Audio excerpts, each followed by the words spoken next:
I know what you're thinking. You're saying to yourself, Chris, have you lost your mind? And I'm here to let you know that this is not Chris Igoe's real estate channel anymore. This is the Albino Ken takeover. And I'm back, baby. Ken is doing big things. Albino Ken specifically. Beach Ken is played out, but Irish Pasty Ken is in his house. Oh, man. I am headed to F45, and look at that farmer's tan I got going on there. But they are having a Halloween costume contest this morning prior to class, and of course I expect to win. I've also got some rollerblades that I borrowed from my daughters. Sling those over my shoulder, and if I don't win that contest, well then it's obviously a rigged election, and we're going to definitely need a recount. But that being said, outside of me seriously contemplating getting a blonde wig, because, you know, I've heard blondes have more fun. I've never experienced that before, and I've never had long hair like this, so I think it's a new look for me. I'm kind of leaning into this. I'm having more fun. And who does not want to have more fun? And is it even possible to have fun anymore with all of the volatility, all of the uncertainty, all of the things that are happening in the housing market? And the reality of that is, yes, of course you can have fun.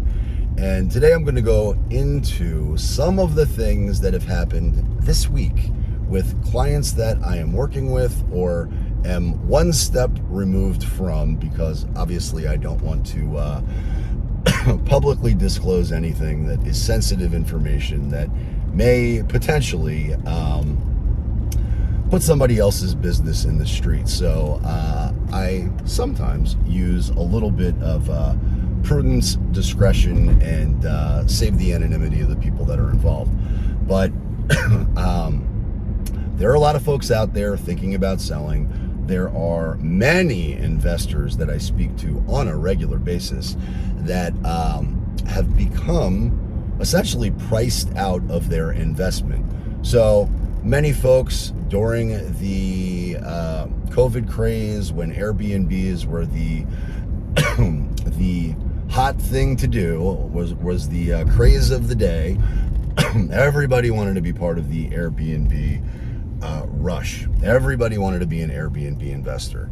And those fads, those trends, those look, that market is great if you nail the market timing, but a lot of these folks now, with inflation, with increased insurance, with increased property taxes, with increased maintenance, and a host of other items that they did not price into their business model when they purchased the property.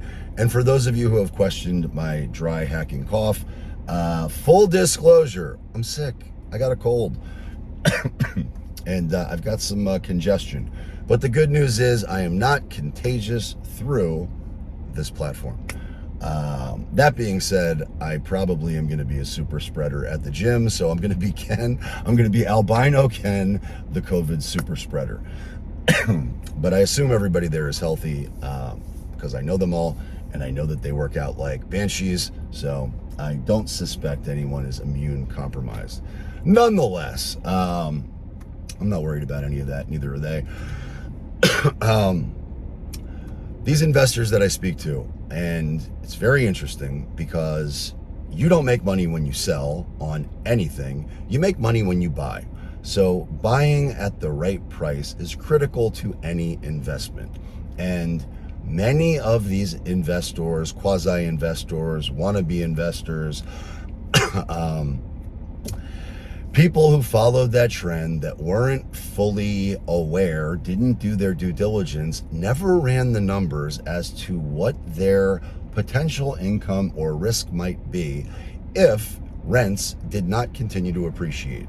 If their what they thought were fixed costs, which were not fixed costs, if those things upticked significantly, which they did, and rents decreased, which in some places they did, they didn't run those calculations. They didn't run those numbers. They were not They were looking at the market through rose-colored glasses, and they wanted what they wanted when they wanted it. And that's not how you invest. That's not how you make smart business decisions. But nonetheless, I got lots of folks out there that are at risk right now. And one of the investors that I spoke to today in one of these short-term rental situations, whose numbers are all jacked up, they don't make any sense, and he's now coming to Jesus in terms of, I didn't run the numbers the right way, and now I'm forced to face the music because I'm hemorrhaging cash. But when we did a consultation about selling, the thing that he brought up to me was that he does not want to lose money on the sale. And I almost fell out of my chair, because he is losing money on this investment, and he is oblivious to the fact that that's true. His carrying cost on the property is insane, and it has not been rented at full occupancy. It has not been a winner of an Airbnb. The projections looked good. On paper, it looked good a few years ago, but in reality, this has been a dud of an Airbnb. And so he's hemorrhaging cash, and has been hemorrhaging cash for a few years. When I suggested where we should list that, he almost fell out of his chair and again said he can't lose money on this deal. Well, I took a step back, let him talk, understood where he was coming from, but said to him, has it occurred to you what the numbers are if you actually calculate what your carrying cost on this property has been up until now, and what it will look like for the next few years? And he said, no. I said, okay, well, it's probably a good idea if you do that. And when he did that, he could very clearly and quickly see that he's been hemorrhaging cash on this deal forever. He's never been profitable. And whoever advised him when he started gave him a whole heaping, steaming pile of bullshit of what he wanted to hear.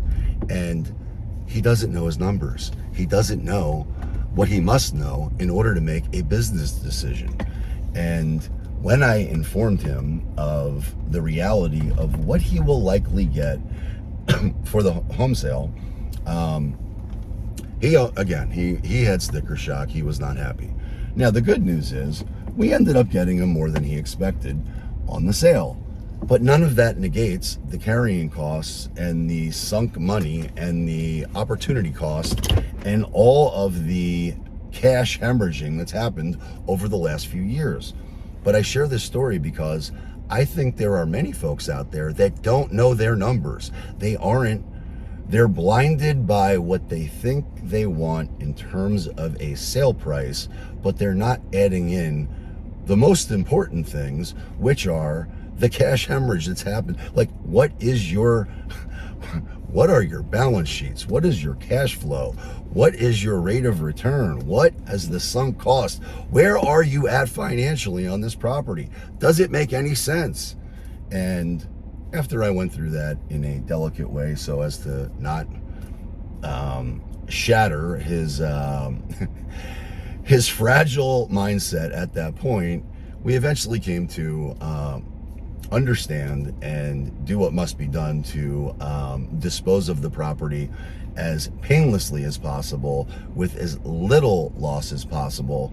But on paper, from where he bought it to where he sold it, did he net money? Yes.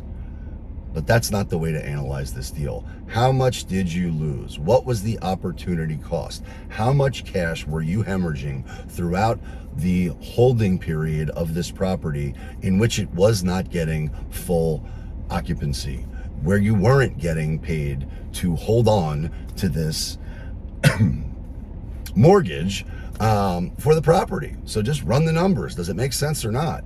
And well, I didn't tell him what he wanted to hear. I did tell him the truth. And at the end of the day, he truly appreciated that Albino Ken came through with the truth. And I'll do the same for you. So if there's anything I can do to help, please reach out.